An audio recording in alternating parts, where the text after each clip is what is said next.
information structure in the sense that what the king wanted to convey you and what the king believed that should be important or a salient piece of information to be conveyed to the public. Thank you.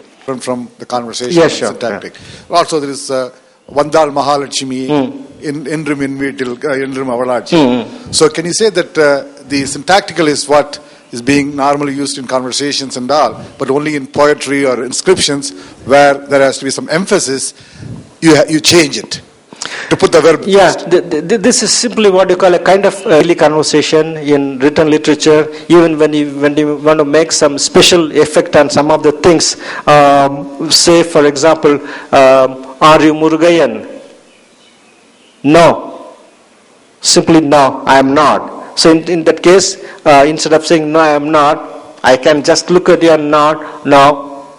So you have this in any communicative situation. You can use this kind of focal and non-focal techniques. Not only pertain to the grammar, I mean say literature or inscription language. Yeah, it was a very excellent presentation. I found you quoting examples from literature and moving out to the inscriptions and all that.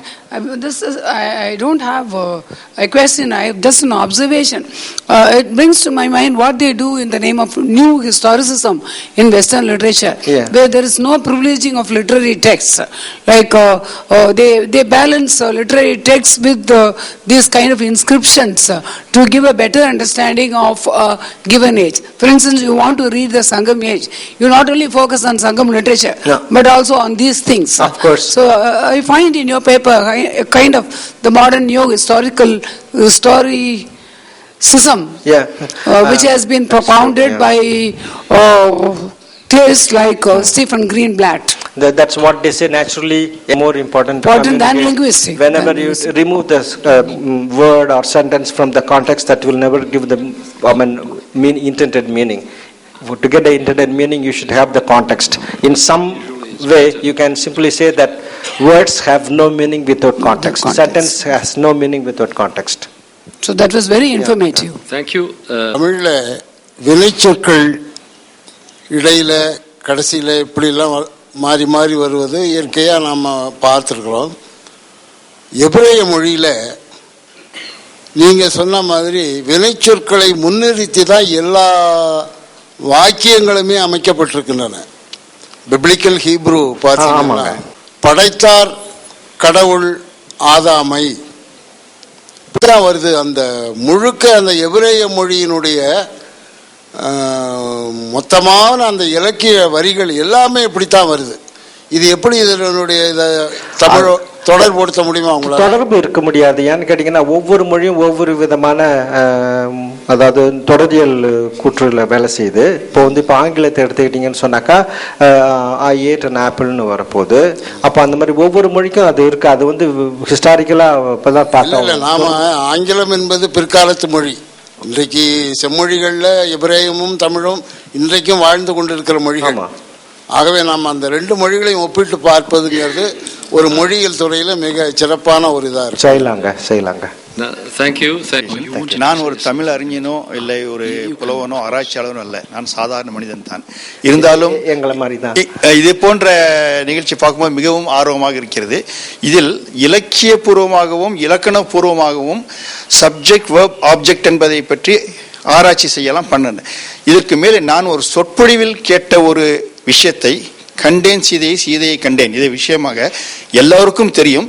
Professor வாத்சக் அவர்களுக்கு இதனுடைய அடிப்படை ஒருவேளை புரியாமல் இருந்திருந்தால் அவருக்கு புரிய வைப்பதற்காக நான் சொல்கிறேன். அவருக்கும் தெரிய வேண்டும் என்று. ராமாயணம் உங்களுக்கு தெரியும், அதில் தெரியும் இல்ல அவருக்கு தெரியும். நாங்களாம் ஒன்னா இருந்தவங்க தான் அது மாதிரி. ஸோ அதில் ராமன் அனுமாரை அனுப்பியிருக்கிறான். அனுமார் தேட போய் சீதையை திரும்பி வரும்போது ராமன் உள்ளமும் உடலும் பதைத்து ஒரு ஆங்ஸைட்டி காத்து கொண்டிருக்கிறான். அனுமார் என்ன செய்ய சொல்ல போகிறான் என்று. அனுமார் சொல்லியிருக்கிறான், சீதையை கண்டேன் என்று. ஏன் அனுமார் சொல்லவில்லை என்றால் இது வந்து இலக்கணம் என்பது வேறு, எமோஷனல் திங் அதில் கண்டேன் என்பது முக்கியம். வந்தவுடன் சீதை என்று சொன்னால் சீதையை கண்டேன் காணவில்லை என்பது வரக்கூடாது. கண்டேன் என்றாலே பாசிட்டிவ் இன்ஃபர்மேஷன் இஸ் given. சீதை என்பது கண்டேனோ காணவில்லையோ என்ற வரலாம். கண்டேன் என்ற positive initiative is given to this. அந்த one of the stylistic devices in modern stylistics is syntactic inversion. We talk about unusual collocation, coupling, syntactic inversion. What we are talking here is syntactic inversion. Contain, see, they are reverse. No, then it's inverse process in the sense that anything which gives communication meaning should have some internal grammar. We have more examples in English. I can give you. In the poem, Wordsworth's Solitary Reaper, he says, the music I bore in my mind. Or Antony's very popular statement, these Egyptian fetters I must break. So object comes first and then SV, SV. So can we try to attempt a stylistic interpretation of course, this is what they call topicalization. The poet wants to put more insistence on poem or music, so he puts it in the initial position. That's it's natural. Yeah. No. The thing is that you cannot reduce all word changes as stylistic, but stylistic intention could change the word order. But all word order changes cannot be simply reduced to the stylistic intention. Yeah. And Professor Murugan, thank you for the presentation. I think it was and very much to the point. Of course, I greatly appreciate your Prague approach, because that's the functional approach, what you call grammatical order, word order. Perhaps from our point of view, I would sort of qualify it by saying that it's the neutral word order.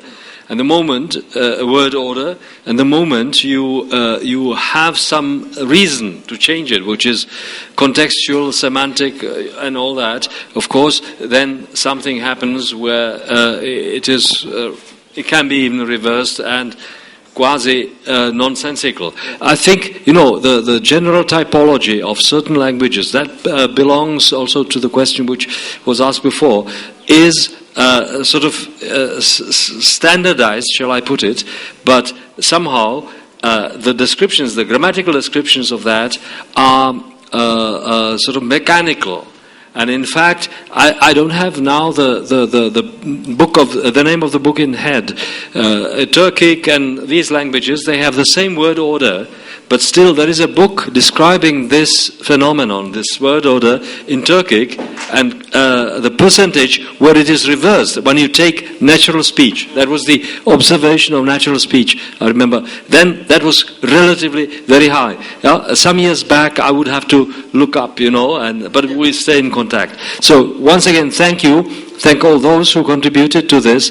And I would now ask Professor Talnagi Sariana, to present her paper. We, I think, have more than 20 minutes, so we'll put it in the order, because I think the first speaker has not come, at least he has not reported, so we can carry on it this way.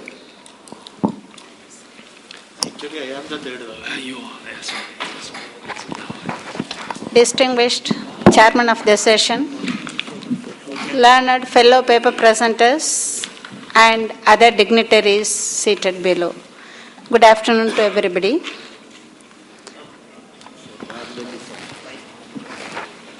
To introduce myself, I am Dr. Tayal Nagi from the Department of English, GTN Arts College, Dindakal. My paper is on the influence of Tamil syntax on Butler English. To give a brief introduction